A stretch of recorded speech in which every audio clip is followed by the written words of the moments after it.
Con el tema del día de hoy y le he titulado ¿Qué pasa con aquellos que no creen? Muchos de nosotros nos hacemos esa pregunta, ¿verdad? Porque sinceramente de repente no sabemos de bien a bien qué pueda estar pasando con aquellas personas que mueran sin Cristo y sobre todo con aquellas personas que abiertamente niegan la existencia de Dios o la necesidad que se tiene de un Dios todopoderoso en nuestras vidas. Entonces vamos a estudiar esto. Vamos a estar estudiando ahí en el Salmo número 89, del versículo 9 en adelante, y posteriormente en el libro de Romanos, en la carta a los Romanos, en el capítulo 9, del versículo 1 al 21. Así es que les pido que tengan ahí a la mano su Biblia, tengan a la mano un cuaderno para anotar cualquier comentario que les sea relevante. Y de esta manera, pues hagamos de esto un correcto estudio. Les he comentado en muchas ocasiones que en septiembre del 2004 tuve un encuentro con nuestro Señor Jesucristo y eso cambió mi vida totalmente. Les comento esto constantemente porque a mí me gustaría que ustedes siempre recordaran el día de su nuevo nacimiento, el día en que tuvieron ese encuentro con Jesús que cambió su vida, porque sinceramente nosotros podemos darnos cuenta de que cuando Dios nos sale al encuentro, cuando tenemos ese encuentro personal con Él, cambia nuestra vida. Él es todopoderoso que siempre va a venir a hacer un cambio radical en nuestra existencia. En aquel momento, hermanos, yo comprendí que Jesucristo había muerto por mí y experimenté su gran amor. Supe que Dios era real y empecé a conocer las extraordinarias bendiciones que trae la relación personal con Jesucristo. Pero fíjense que casi inmediatamente después de haber conocido a Jesús, experimenté lo que Pablo describe ahí en Romanos 9:2, que ahorita lo vamos a leer completo, como una gran tristeza y me embargaba un continuo dolor. Y me voy voy a comentar del por qué.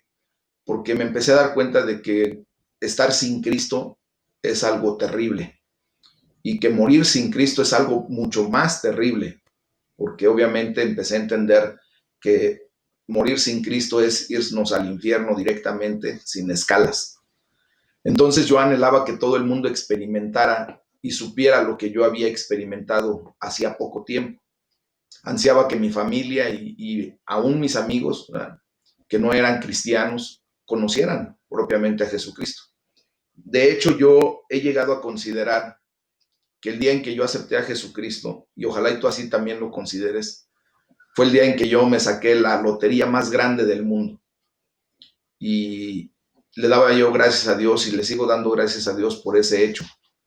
Pero más gracias le doy porque Él nos ha dado el número ganador.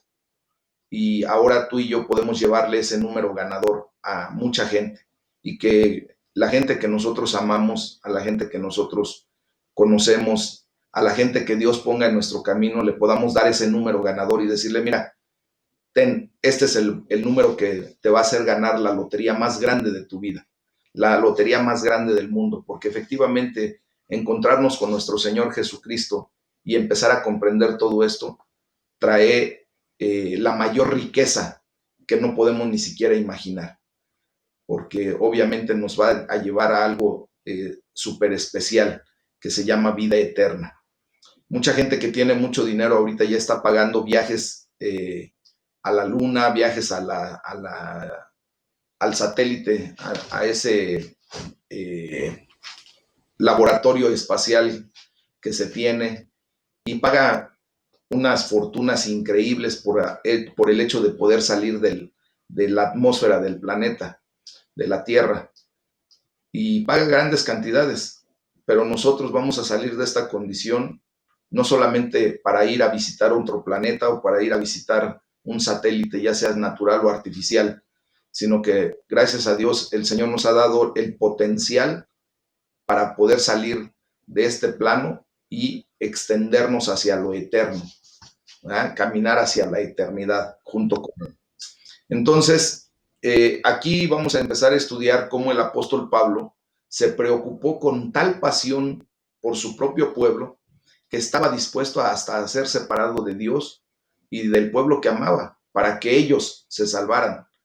Seguramente cuando tú empiezas a tener el conocimiento de Dios y empiezas a caminar con Jesús, quisieras, ¿verdad?, que aún te llevara la vida, pero que tu gente, que tus padres, tus hermanos, tus hijos, tu parentela conociera del amor de Dios y viniera salvación y vida eterna. Y estaría uno dispuesto a dar lo que fuera, ¿verdad? En ese momento Pablo asegura que él desearía que fuera él mismo maldecido y separado de Cristo, o sea, una definición de propiamente irse al infierno por el bien de sus hermanos, de los de su propia raza, del pueblo de Israel. Pero ahora nosotros lo traemos a esa condición. ¿Qué dieras tú porque todos tus familiares vinieran a la presencia de Dios y tuvieran la condición de salvación y vida eterna? Muchos de nosotros que hemos ya sido llamados a la misericordia, al amor, daríamos todo, hermanos. Sin embargo, al mismo tiempo, así como Pablo confiaba en que Dios tenía toda la situación bajo control, tú y yo tenemos que aprender a confiar en eso. ¿Y qué pasa con los que no han creído o con los que no creen en Dios? Bueno, pues Dios es soberano, gobierna y reina en su universo. Y Él tendrá misericordia de quien Él quiera tener misericordia. Él va a traer a sus pies a quien Él quiera traer a sus pies. Pero el problema y la pregunta mayor para nosotros humanamente es cómo podemos equilibrar esta angustia y pasión por los que amamos y equilibrarla con una confianza en la suprema soberanía de Dios. Y esto es lo que vamos a aprender el día de hoy, a equilibrar la situación, ¿verdad? Si nos angustia, si nos apasiona la situación de que nuestros seres queridos, todas aquellas personas que amamos, vengan al conocimiento de la verdad, vengan a la salvación y vida eterna. Pero también lo tenemos que equilibrar con la confianza de que la suprema soberanía de Dios tiene todo bajo control. Y solamente Dios sabrá en qué momento puedan llegar a sus pies aquellas personas que no le conocen todavía. Vamos al libro de los Salmos y vamos al capítulo 89 y vamos a estar leyendo del versículo 9 al 13. Voy a compartir la pantalla, hermanos, para que de esa manera podamos nosotros simplemente tener la condición de a lo que hemos sido llamados, ¿ok? Entonces dice la palabra de Dios y como les decía el tema, ¿qué pasa con aquellos que no creen? El Salmo 89, versículo 9 en adelante dice, tú tienes dominio sobre la braveza del mar. Aquí el salmista está levantando su oración delante de Dios, ¿verdad? Y reconociendo el dominio que Dios tiene sobre la braveza del mar. Dice, cuando se levantan sus ondas, tú las sosiegas. Tú quebraste a Rab como herido de muerte, con tu brazo poderoso esparciste a tus enemigos. Tuyos son los cielos, tuya también la tierra, el mundo y su plenitud, tú los fundaste. El norte y el sur, tú los creaste. El Tabor y el Hermón cantarán en tu nombre. Tuyo es el brazo potente, fuerte es tu mano, exaltada tu diestra. Fíjense bien que aquí el salmista pues está haciendo el reconocimiento de quién verdaderamente es Dios. Y es como nosotros tenemos que aprender a exaltar el nombre de Dios, reconociendo su poderío, su autoridad, su majestuosidad, su grandeza, ¿verdad? Y de esa manera es que nosotros aquí podemos ver cómo se debe dar gracias a Dios por su gobierno, por su soberanía y por su reinado aquí en la tierra, porque de Él es todo. A Él le pertenece absolutamente todo porque Él lo creó. Él creó los cielos y la tierra. Él afirma la tierra con su presencia. Y todo eso lo tenemos que reconocer, porque de esa manera aprendemos nosotros en humildad a comprender quién verdaderamente es ese Dios todopoderoso, el Shaddai. Fíjense bien que nosotros no sabemos la respuesta a todas las preguntas, efectivamente, pero sí sabemos que Dios tiene el control de su universo, pues este es el mundo que Dios creó y le pertenece. Él te ama y puedes confiarle no solo tu futuro, sino también aquello que le sucederá a todos los demás. a todas aquellas personas a quienes tú amas. Leímos ahí en el versículo 11 del Salmo 89 que el salmista reconoce y le dice, tuyo es el cielo y tuya la tierra. Tú fundaste el mundo y todo lo que contiene este mundo. Entonces, Dios no solamente creó el mundo, sino que también continúa actuando en la historia de esta humanidad. En el versículo 9 y en el 13 dice, tú gobiernas sobre el mar embravecido. Él tiene soberanía, Él tiene autoridad sobre todo lo que acontece. Si Él gobierna sobre las olas del mar, imagínense si no será capaz de gobernar nuestras vidas, de gobernar todo lo que en nosotros acontece. En el versículo 13 le dice, tu brazo es capaz de grandes proezas. Imagínense cuando reconocemos que el brazo de Dios es capaz de hacer grandes cosas, maravillas, ¿verdad? Dice, fuerte es tu mano, exaltada es tu diestra. Recuerden que en la Biblia la mano derecha es la mano de poder, es la mano de autoridad, es la mano de ejecución. Entonces, en ese sentido, nosotros tenemos que comprender lo que dice Romanos 8:28 que leíamos el día de ayer y que dice, ahora bien, sabemos que Dios dispone todas las cosas para el bien de quienes le aman, los que han sido llamados de acuerdo con su propósito.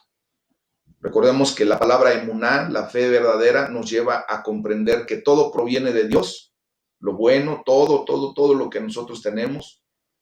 También todo nos ayuda para bien, como lo acabamos de leer en Romanos 8:28, y todo nos da una enseñanza.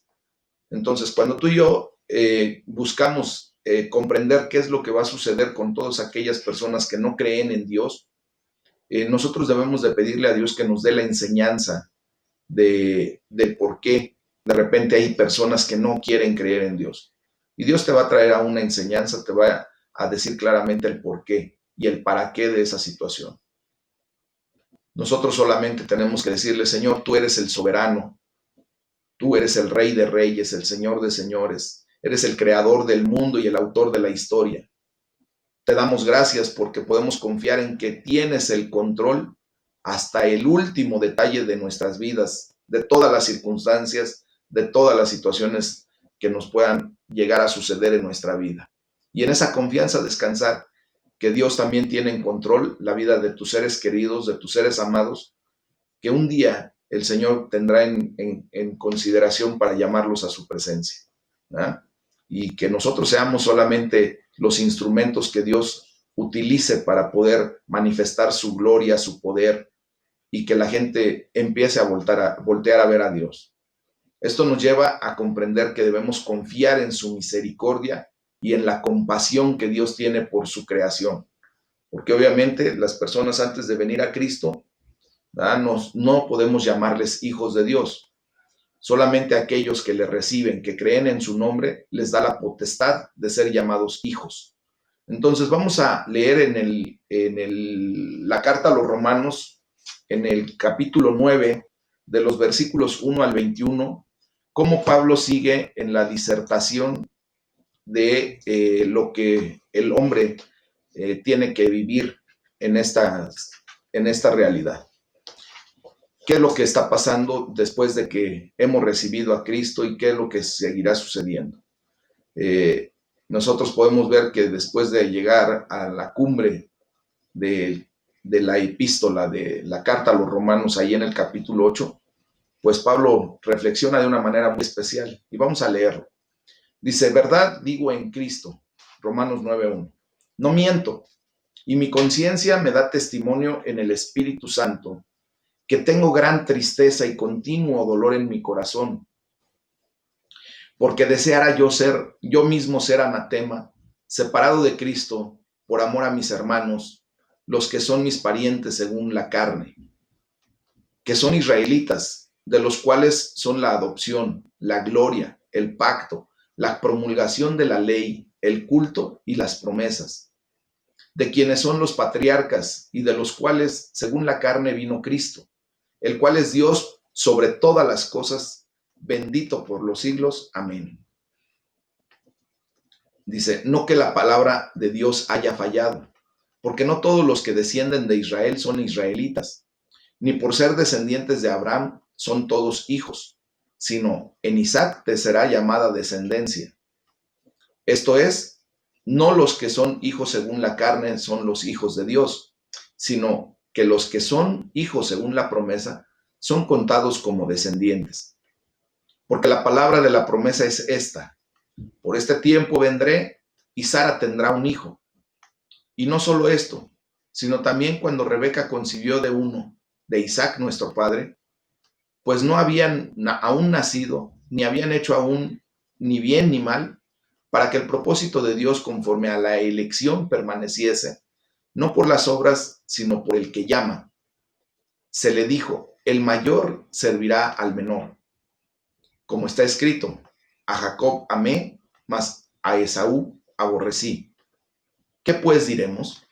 ¿Que hay injusticia en Dios? En ninguna manera. Pues Moisés dice: tendré misericordia del que yo tenga misericordia, y me compadeceré del que yo me compadezca. Así que no depende del que quiere, ni del que corre, sino de Dios que tiene misericordia. Pues porque la Escritura dice a Faraón: para esto mismo te he levantado, para mostrar en ti mi poder y para que mi nombre sea anunciado por toda la tierra. De manera que de quien quiere, tiene misericordia, y al que quiere endurecer, endurece. Pero me dirás: ¿por qué pues inculpa? Porque ¿quién ha resistido a su voluntad? Mas antes, oh hombre, ¿quién eres tú para que alterques con Dios? Dirá el vaso de barro al que lo formó: ¿por qué me has hecho así? ¿O no tiene potestad el alfarero sobre el barro para hacer de la misma masa un vaso para honra y otro para deshonra? Hermanos, esta es la palabra de Dios que vamos a desmembrar poco a poco para ir comprendiendo lo que el Señor quiere para nuestras vidas. Y podríamos decir: esto no es justo, ¿no? Y es el clamor no solamente de niños, sino también de muchos adultos respecto a la fe cristiana. No es justo porque podemos decir: ¿por qué Dios hace distinción o por qué Dios dice que tiene misericordia de unos y de otros no? Y eso es lo que pudiéramos nosotros preguntarnos, ¿verdad? O hacer el comentario. No es justo. Desde nuestra perspectiva, hermanos, seguramente hay muchas cosas que nosotros consideramos injustas de parte de Dios cuando Dios permite que pasen o sucedan situaciones que nosotros no quisiéramos tener. Pero al reconocer que todo proviene de Dios y que todo nos va a ayudar para bien y que todo nos va a dar una enseñanza, entonces podremos descansar y decir: Señor, tú eres el soberano, tú eres el único que tiene todo bajo control. Y como les decía hace un momento antes de leer este pasaje bíblico, después de haber llegado a la cumbre de la epístola al final del capítulo 8, Pablo vuelve a reflexionar sobre la raza de Israel en los capítulos que vamos a estar leyendo en estos días, que son del capítulo 9 al capítulo 11. Para él, no era convertirse del judaísmo al cristianismo. Más bien pensaba que convertirse en cristiano era parte del cumplimiento de ser un verdadero israelita, de ser un verdadero hijo de Abraham. O sea, que técnicamente lo que Pablo comprendió era que los judíos, al aceptar a Jesucristo y propiamente generar esa condición, vendrían por consiguiente a ser cristianos. Y eso es lo que debería de suceder verdaderamente con todos los judíos. El grave problema es que ellos no aceptaron a Jesucristo y pues tendrán ellos la parte y la paga que les va a corresponder según lo que la palabra de Dios nos enseña, ¿verdad? Entonces, fíjense bien que esto, más bien el apóstol Pablo pensaba que tenían que ellos que ver que era algo tremendamente personal, que todos y cada uno de los judíos tenían que venir al conocimiento de esta verdad, reconociendo a Jesucristo como su Señor y Salvador, y de esa manera venir a ser cristianos, a ser verdaderos hijos de Dios. Dice: llama a Israel mi propia raza, refiriéndose no a los cristianos, sino propiamente todavía a los judíos, porque ellos eran su familia, había crecido con ellos, y asegura que sufre una gran tristeza y le embarga un continuo dolor, como lo vimos ahí en el versículo 2. Y algunos sugieren que después de que alguien se convierte en cristiano, no hay más tristeza en la vida, y eso lo hemos dicho, ¿verdad? Cuando el Espíritu de Dios posa sobre ti, echa fuera todo temor. Cuando el amor de Dios viene a tu vida, tiene que salir todo temor. Pero para Pablo, hermanos, con aquel gran gozo también vino una gran tristeza y dolor. Y seguramente a ti te ha sucedido lo mismo. Como empecé este devocional, a mí me sucedió exactamente lo mismo. Yo tenía un gran gozo por haber conocido a Dios y tenía un hambre en ese momento y quería yo saber cada día más de Él. Andaba buscando en la palabra de Dios, leyendo, andaba en algunos congresos y Dios hablaba a mi vida y seguía siendo yo lleno del Espíritu Santo, pero también tenía yo esa condición de tener una gran tristeza y dolor por comprender que si mis familiares no venían a los pies de Cristo, podían morir e irse al infierno por la condición que la palabra de Dios establece, que Dios mismo establece, ¿verdad? Y es una extraña paradoja esta situación, hermanos, porque podemos sentir también ese gran dolor por los miembros de nuestra familia o los amigos que parecen estar fuera del reino, o podemos sentir ese dolor cuando la gente rechaza a Jesús. Muchos de nosotros que ya hemos empezado a llevar las buenas nuevas a algunas personas, ¿verdad? Sentimos tristeza cuando de repente te dicen, sí, yo después te hablo. Y nosotros con ese afán, con ese deseo de poder ir a apoyar, a presentarles el Evangelio de la paz, a que ellos puedan venir a los pies de Cristo y nos batean, ¿verdad? Nos mandan por allá lejos, así como a lo mejor tú y yo lo hicimos en su momento con la gente que nos quiso hablar de Dios, pero sabemos que Dios tiene el tiempo y tiene todo bajo control. Llegará un día en el que esas personas también vengan al conocimiento de la verdad. Fíjense que Pablo se preocupó tanto por la salvación de aquellos judíos, de aquella gente que él consideraba su pueblo, que estaba dispuesto no solo a morir por ellos, sino también a ser maldecido y hasta ser separado de Cristo, lo cual era lo que más aterrorizaba a Pablo. ¿Tú te imaginas ahora que conoces del amor de Dios que te separaran de Él por simplemente tratar de llevar la palabra a aquellas personas que tú amas? Eso es aterrorizante ya para nosotros. Yo nunca quisiera ser separado del amor de Dios. A mí no me gustaría que por alguna situación yo tuviera que irme al infierno por una eternidad. Entonces, Moisés expresó una oración muy similar cuando oró por el pueblo que había pecado contra Dios. En Éxodo 32, versículo 32, ahí Moisés estaba orando a Dios porque venían los israelitas de haberse construido esos ídolos de oro en esa idolatría y le dice a Dios, Moisés, yo te ruego que les perdones su pecado. Así estaba diciendo el apóstol Pablo ahí en esa carta a los romanos. Estaba pidiendo a Dios que él perdonara el pecado del pueblo de los judíos, ¿verdad? A los judíos. Dice, pero si no vas a perdonarlos, así oró Moisés, bórrame del libro que has escrito. El mismo Pablo dice, aunque yo me vaya al infierno, pero sálvalos a todos. Por ese amor que Dios empieza a poner en nuestras vidas. Ese amor que ahora tú y yo tenemos es el mismo amor que Dios nos mostró en el momento en que envió a su Hijo Jesucristo a morir por nosotros. No importando que se separara de la presencia de Dios por esos 3 días que permaneció fuera de esa presencia, ¿verdad? Pero quiero decirles, hermanos, que aunque tú y yo oremos de esa manera, así como Moisés y Pablo, que por la salvación de nuestros seres queridos, nosotros fuésemos borrados del libro de la vida y llevados al infierno, echados al infierno por una eternidad, Dios no aceptaría ni el ofrecimiento, ni el sacrificio, ni tuyo, ni mío, así como no aceptó en ese momento el sacrificio o el ofrecimiento que hacía Moisés en ese momento, ni el de Pablo.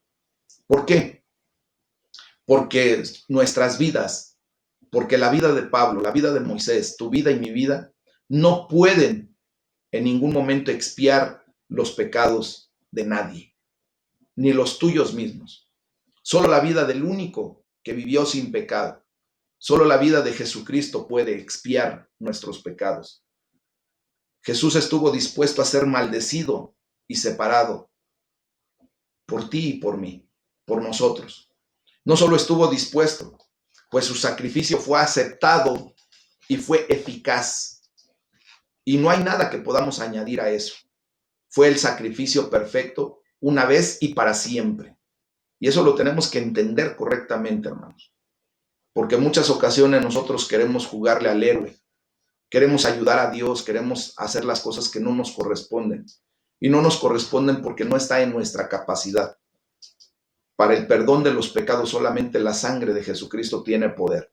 Y es lo único que podemos llevarle a la gente, el entendimiento de que la sangre de Cristo puede liberarlos de la condición de pecado. Pero sin embargo, como leímos ahí, para sorpresa y tristeza de Pablo, se da cuenta de que la mayoría de su propio pueblo ha rechazado aquel don extraordinario de redención y perdón. Y tú y yo vamos a ver continuamente cómo mucha gente rechaza, ¿verdad?, ese ofrecimiento de redención y perdón tan extraordinario que es el Evangelio de Jesucristo, que es aceptar por fe que Jesucristo murió y resucitó para la bendición nuestra. Dios les ha ofrecido y nos ha ofrecido a todos nosotros todo, absolutamente todo. Nos ofreció lo más preciado para Él, a su único Hijo. Y sin embargo, así como tú y yo pudimos haber optado por rechazarlo, pues también la gente que no conoce todavía de Dios tiene ese libre albedrío, tiene esa oportunidad también de rechazarlo o de aceptarlo. Y eso ya dependerá de cada quien, ¿verdad? Quiero decirles que lo que es aún más triste para Pablo es que ellos son el pueblo elegido de Dios, los judíos son el pueblo elegido de Dios. Lo más triste para ti y para mí sería que nuestros seres queridos no pudieran llegar a la comprensión de esto, que pueden ser el pueblo de Dios, el pueblo elegido por Dios. El Señor en su soberanía, hermanos, había escogido al pueblo de Israel. Y lo leímos ahí en el versículo 4 y 5, porque de ellos, de los israelitas, son la adopción como hijos primeramente, porque Dios así lo escogió en su soberanía. De ellos es la gloria divina, los pactos, la ley y el privilegio de adorar a Dios y el de contar con todas sus promesas.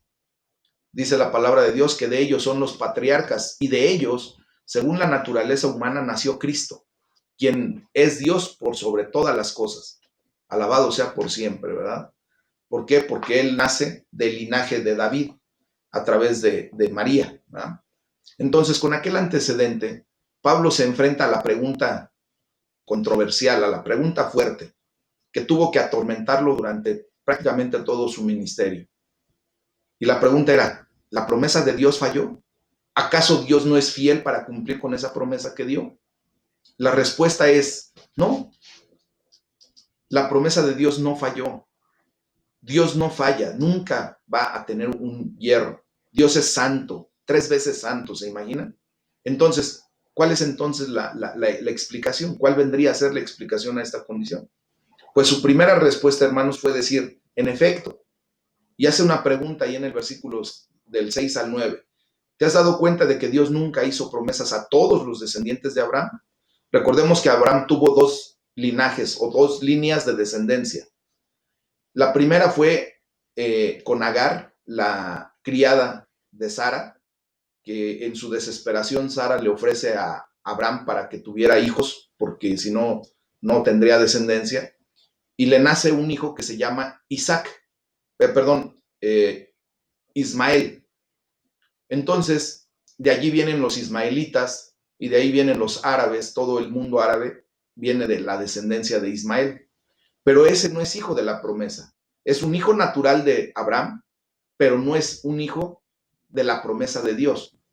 Posteriormente Dios, al poco tiempo, ¿verdad?, hace concebir a Sara, aún siendo vieja, y más o menos por ahí de la edad de 95 años, Sara da a luz a Isaac, que él es el verdadero hijo de la promesa. Y ahí es donde entra la condición de la descendencia de Abraham.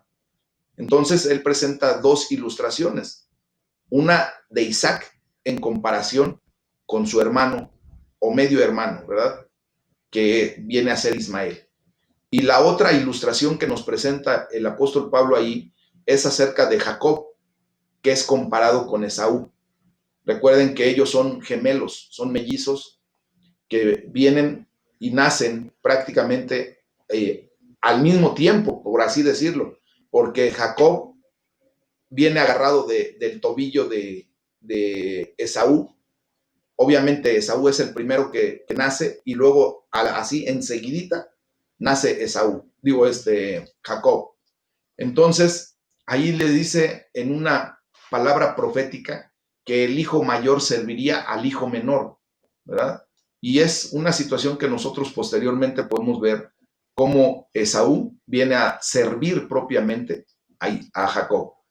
Entonces, la pregunta sería, en ambos casos, ¿la promesa fue solamente dada a uno y al otro no?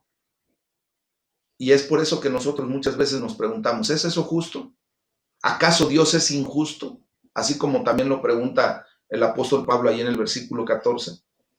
Y la respuesta que se tiene es que si alguien dice que Dios es injusto, es porque no conoce a Dios. Cuando tú o yo, en algún momento de nuestra vida, pudimos preguntar si Dios verdaderamente era justo por permitir que nacieran niños con alguna enfermedad, con alguna discapacidad, cuando se suceden cosas atroces como genocidios, como el hecho de que haya gente que de repente tome decisiones tan equivocadas de asesinar inmisericordiamente, y decimos, ¿eso será justo? ¿Eso será lo que Dios permite? ¿Por qué Dios permite la maldad? ¿Por qué Dios permite que sucedan esas cosas? ¿Eso es justo? ¿Acaso Dios es justo en este tipo de acciones? Hermanos, cuando tenemos ese tipo de preguntas, normalmente es porque no conocemos el carácter de Dios y no conocemos verdaderamente la soberanía de Dios. Entonces, aquí tenemos que tratar el tema de la doctrina de la elección que está basada en la misericordia de Dios. Y dice, tendré misericordia de quien yo quiera y mostraré compasión con quien yo quiera. ¿Por qué? Porque Dios es soberano, hermanos. Por lo tanto, es Dios quien decide tener misericordia o no. Eso es un misterio que nosotros no vamos a poder tener la respuesta 100% completa, porque solamente a Dios le corresponde eso. En su soberanía, Dios puede hacer conforme a lo que Él desee y tenga en mente.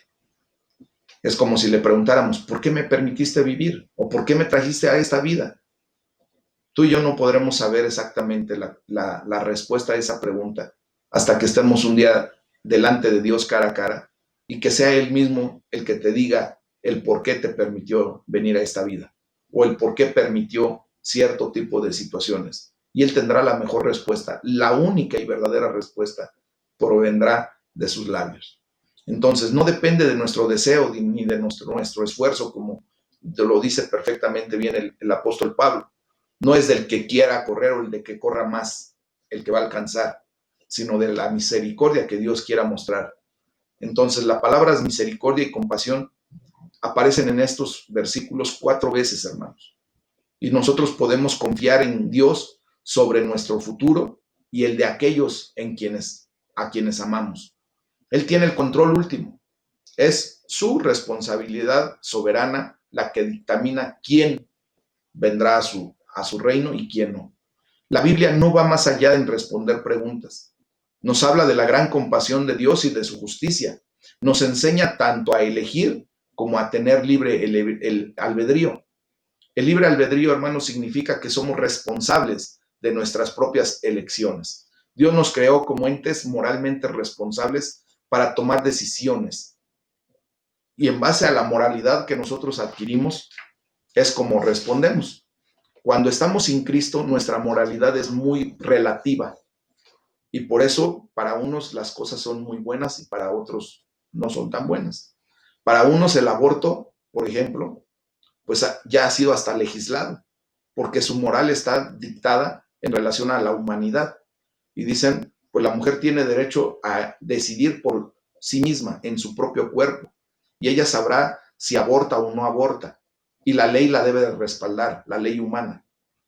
Pero somos moralmente responsables. Y un día, esas personas que tomaron la decisión de llevar a cabo un aborto tendrán que darle cuentas a Dios, porque tomaron una vida que no les pertenecía.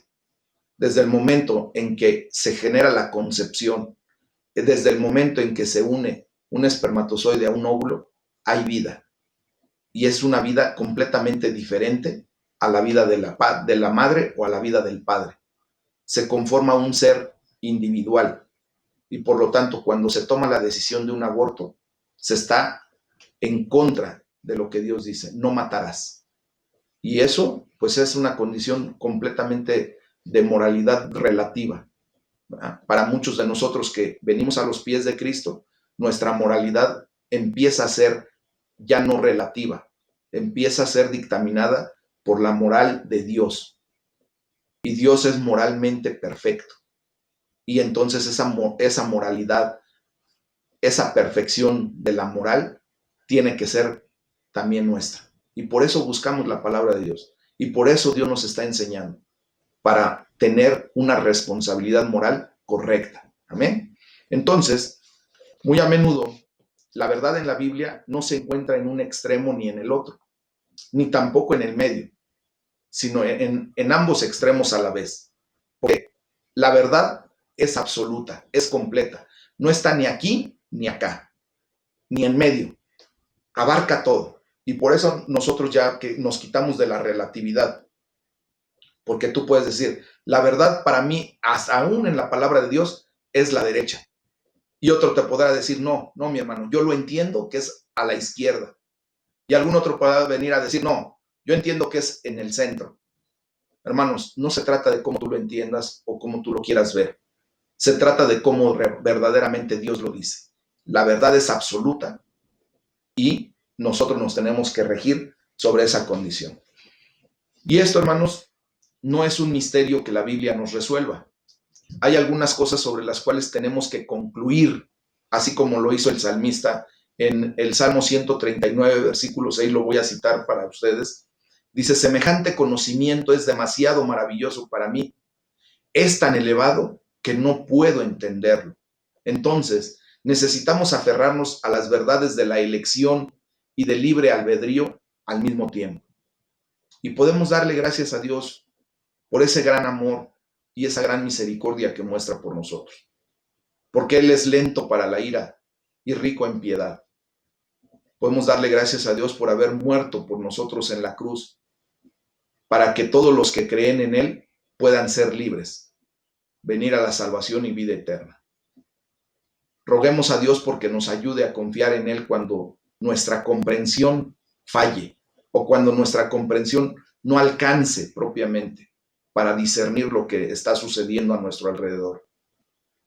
Que nosotros empecemos a confiar que verdaderamente Dios es el soberano por sobre todas las cosas, y que Él, así como tuvo la palabra de decir hágase, también tiene la soberanía y la autoridad para decir deshágase.